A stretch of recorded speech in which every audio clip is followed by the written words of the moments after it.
केस धुण्यापूर्वी फक्त एक वेळा लावा, ना डाय ना मेहंदी ना केमिकल लावण्याची कधीच गरज पडणार नाही। मुळासकट पांढरे केस काळे होतील, त्यासोबतच केसांसंबंधित सर्व समस्या दूर होतील।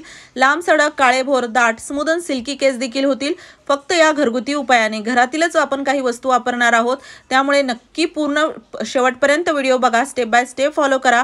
100% रिझल्ट मिळेल। अर्धवट माहिती घेतली तर रिझल्टही तसा अर्धवटच मिळेल, त्यामुळे पूर्ण प्रोसेस फॉलो करा। आणि हो, व्हिडिओ आवडल्यास मित्र परिवारासोबत शेअर करा।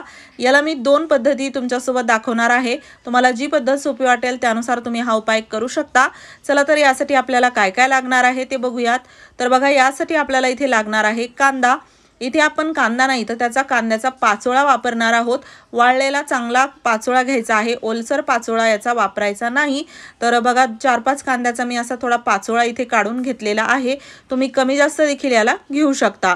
आणि हो, तुम्ही हा व्हिडिओ कोणत्या गावातून किंवा शहरातून बघत आहात ते मला कमेंट बॉक्समध्ये नक्की सांगा, जेणेकरून माझा व्हिडिओ कुठे कुठे पोहोचला मला ते कळेल। थोडासा आपण कांद्याचा पाचोळा तर घेतलेलाच आहे। यानंतर आपल्याला इथे लागणार आहेत काळे तीळ।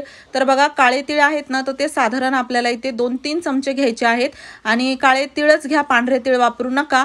आणि त्यानंतर आपल्याला इथे एखादं लोखंडी भांडं घ्यायचं आहे, जसं की कढई किंवा तवा देखील तुम्ही लोखंडी इथे घेऊ शकता। शक्यतो लोखंडीच भांडं वापरा, त्यामुळे खूप छान याचा रिझल्ट येतो। नसेल तर दुसरं भांडं वापरलं तरी चालतं, पण लोखंडी भांडं असेल तर अजूनच चांगलं। तर बघा, आता गॅसवरती मी ही कढई ठेवलेली आहे तीळ घालून गरम करण्यासाठी। आणि तीळ चांगले आपल्याला यामध्ये थोडेसे भाजू द्यायचे आहेत। तीळ थोडेसे भाजले की त्यानंतर आपण यामध्ये टाकणार आहोत कांद्याचा पाचोळा। आणि कांद्याचा पाचोळा देखील आपण फुल गॅसवरतीच यामध्ये असा भाजून घेणार आहोत। तर इथे याला आपल्याला थोडंसं हलवायचं आहे, जेणेकरून कसं तीळही व्यवस्थित भाजले जाते आणि पाचोळा देखील। यानंतर बघा, आपल्याला यामध्ये टाकायचं आहे 1 चमचा मेथीदाणे। 1 चमचा मेथीदाणे टाकून आपण याला फुल गॅसवरती थोडंसं हलवून घेणार आहोत। त्यानंतर आपल्याला यामध्ये टाकायचं आहे 1 चमचे जवस। जवस बघा, जवसाला वेगवेगळ्या नावाने ओळखलं जातं वेगवेगळ्या ठिकाणी। तुमच्या इथे जवसाला काय म्हणतात नक्की कमेंटमध्ये सांगा। आणि जवस देखील यामध्ये नक्की टाकायचं आहे। खूपच बेसिक घरातीलच वस्तू आहेत। आता जवस बघा असं तडतड उडायला लागतं भाजल्यानंतर, तर त्यावरती एक प्लेट देखील थोड्या वेळासाठी झाकू शकता, जेणेकरून ते उडणार नाही। आणि त्यानंतर अशा प्रकारे आपण याला व्यवस्थित असं हलवून थोडंसं धूर निघेपर्यंत चांगलंच याला भाजून घ्यायचं आहे। यामधील जो हे आहे ना पाचोळा, तो थोडासा यामध्ये अजून चांगला भाजला गेला पाहिजे। आता बघा, हे थोडंसं असं कडक झालं, लालसर झालं की त्यानंतर यामध्ये आपल्याला टाकायचे आहे कॉफी पावडर। कॉफी पावडर आपल्याला साधारण 1 चमचा एवढी वापरायची आहे। तर इथे कॉफी पावडर टाकल्यानंतर चांगलाच यामध्ये धूर होतो, कारण की कॉफी जळायला लागते। आणि त्यानंतरच आपल्याला याला व्यवस्थित असं फुल गॅसवरतीच ही प्रोसेस करायची आहे आणि याला चांगलं असं भाजून घ्यायचं आहे। यानंतर बघा, आपल्याला यामध्ये टाकायचं आहे पाणी। पाणी बघा किती वापरायचं, तर पाणी साधारण जे आहे ना, तर ते आपल्याला इथे 1 ग्लास एवढं वापरायचं आहे या सर्व मिश्रणासाठी। 2 चमचे 1 चमचे असंच या वस्तू घेतलेल्या आहेत, तर त्यामध्ये 1 ग्लास पाणी आपल्याला टाकायचं आहे। सध्या मी अर्धा ग्लास पाणी टाकलेलं आहे। त्यानंतर आता बघा, याला व्यवस्थित असं आपल्याला हलवून घ्यायचं आहे, ढवळून घ्यायचं आहे। यामध्ये कॉफी आणि इतर वस्तू टाकल्यामुळे यामध्ये चांगलाच असा फेस तयार होतो। तर अर्धा ग्लास पाणी मी अजून यामध्ये टाकणार आहे। आणि याला आपल्याला ना कंटिन्यू हलवत राहायचं आहे। या स्टेजला तुम्ही गॅस मीडियम केला तरी चालतं किंवा फुल जरी ठेवला तरी काहीच हरकत नाही। आता आपण हे जे लिक्विड आहे यामधील टाकलेलं पाणी चांगलंच यामध्ये आपल्याला उकळून घ्यायचं आहे। लोखंडी भांड्यामध्ये याला आपण असं चांगलं उकळून घेत असतो, तेव्हाच आपल्या लक्षात येतं की खरंच याचा परिणाम देखील खूप चांगला होणार आहे, कारण की तयार होतानाचा वास देखील खूप चांगला येतो। त्यासोबतच बघा, खूप चांगलं यामध्ये काळसर पाणी असं तयार होतं, जे की आपण यामध्ये कोणतंच केमिकल किंवा इतर काहीच असं टाकलेलं नाही, ज्यामुळे हे काळं होईल। आणि एवढं आटेपर्यंत आपल्याला चांगलं घट्टसर हे लिक्विड करायचं आहे। थोडंसं अजून देखील तुम्ही याला बनवायचं असेल तर बनवू शकता, पण थोडंसंच भरपूर होतं, त्यामुळे आता मी गॅस बंद केलेला आहे। त्यानंतर आपण गाळणीने याला थोडंसं गाळून घेणार आहोत।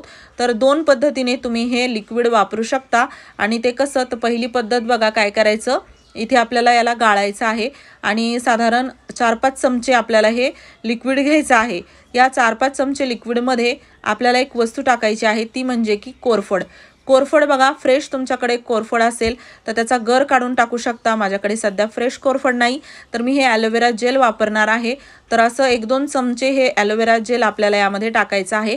लिक्विड किती घेत आहात, केस किती छोटे मोठे आहेत त्यानुसार तुम्ही याला कमी जास्त बनवू शकता। आणि अगदी 4-5च केस तुमचे पांढरे दिसत आहेत, तर त्यासाठी तर अगदी थोडंसं जरी बनवलं ना तरी चालतं। आणि इथे बघा आता ॲलोवेरा जेल कोरफड टाकून आपल्याला व्यवस्थित याला असं मिक्स करायचं आहे थोडंसं घट्टसर होईपर्यंत। आणि हे एवढं नॅचरल आहे ना, याचा कोणताही तुम्हाला साईड इफेक्ट दिसणार नाही। बऱ्याच वेळा आपण डाय करतो, मेहंदी लावतो, केस तर काळे होतात, पण त्यामुळे दुसऱ्या समस्या दिसू लागतात, जसं की केस गळती वाढते, नवीन केस येत नाहीत आणि पांढरे केसही लवकरच अजूनच जास्त दिसायला लागतात आणि डाय केलेली जास्त दिवस राहतही नाही, सारखं सारखं करणंही अवघड जातं। त्यामुळे हा उपाय करा, म्हणजे कसं तुम्हाला याचा रिझल्टही खूप चांगला आणि लवकर मिळेल।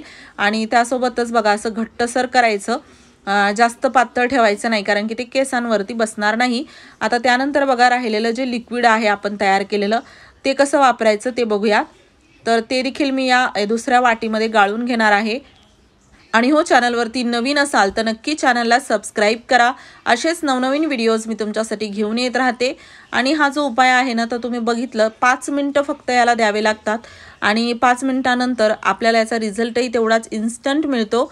तर आता बघा हे लिक्विड मी यामध्ये वाटीमध्ये काढलं आणि त्याला डायल्यूट करण्यासाठी दुसरं थोडं पाणी यामध्ये मी टाकलेलं आहे आणि त्यानंतर यामध्ये आपल्याला शॅम्पू टाकायचा आहे। याला तुम्ही 2 पद्धतीने वापरू शकता, एक तर शॅम्पू न टाकता आणि एक तर शॅम्पू टाकून। शॅम्पू न टाकता तुम्हाला जर वापरायचा असेल तर एखाद्या बॉटलमध्ये फ्रीजमध्ये भरून याला ठेवा आणि केस धुण्याच्या 1-2 तास अगोदर लावून नंतर केस जरी धुतले तरी चालतात। आणि जर केस धुण्यासाठी याला वापरत असाल तर यामध्ये शॅम्पू टाकायचा, व्यवस्थित मिक्स करायचा, शॅम्पूला चांगलं डायल्यूट झाल्यानंतर केसांवरती आपल्याला केस धुण्यासाठी याला वापरायचं आहे। कधी कुठे कसं मी माझ्या स्वतः केसांवरती देखील तुम्हाला लावून दाखवणार आहे।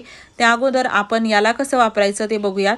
तर यामध्ये बघा इथे आपण अजिबात कोणत्याही असं केमिकलचा वापर केलेला नाही, त्यामुळे असं नाही की तुम्ही केसांवरती लावलं आणि पांढरे केस तुम्हाला काळे दिसायला लागतील, असं जादू होत नाही। ती फक्त केमिकलनेच तशी जादू होऊ शकते आणि केमिकलचे नुकसान तर आपल्याला माहितच आहे, त्यासोबतच परत पांढरे केस दिसू लागतात। पण हा उपाय असा आहे, थोडा वेळ घेईल, पण एकदा तुमचे जर केस याने काळे झाले तर परत ते कधीच पांढरे होत नाहीत आणि याचा रिझल्टही असं नाही की खूप दिवस लावावं लागेल।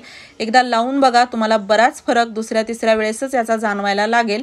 तर कधी कुठे कसं लावायचं ते आपण बघणार आहोत। त्या अगोदर बघा आपण तयार केलेलं जे शॅम्पू आहे ना, त्याने आपल्याला आठवड्यातून 2 वेळा का होईना केस धुवायचे आहेत, ज्यामुळे की तुम्हाला खूप छान याचा रिझल्ट मिळतो। हळूहळू केस जे आहेत ते पांढरे जे केस आहेत ते काळे व्हायला लागतात आणि केसांसंबंधित समस्या तर लगेचच तुम्हाला लक्षात येईल की अगदी हळूहळू कमी होत आहे। दुसऱ्या-तिसऱ्या दिवशीच लक्षात येतं की केस गळती थांबलेली आहे, नवीन बेबी हेअर्स, छोटे केस दिसायला लागतात, खूप छान हेअर ग्रोथ होते। एकदा करून बघा, स्मूथ अँड सिल्की देखील केस होतात। आपण तयार केलेलं सोल्युशन पांढरे केस काळे करण्यासाठी खूप कामी येतं। अशा प्रकारे केसांवरती आणि केसांच्या मध्ये व्यवस्थित लावायचं आहे, किंवा जिथे पांढरे केस आहेत फक्त त्या ठिकाणी जरी तुम्ही लावलं तरी चालेल। आठवड्यातून 2 वेळा लावा आणि त्यानंतर 1-2 तासांनी केस जरी धुतले तरी चालतात, खूप छान फरक पडतो। एकदा करून बघा आणि हो, व्हिडिओ थोडासा जरी आवडला असेल लाईक करा, शेअर करा, चॅनलवरती नवीन असाल सबस्क्राईब करा।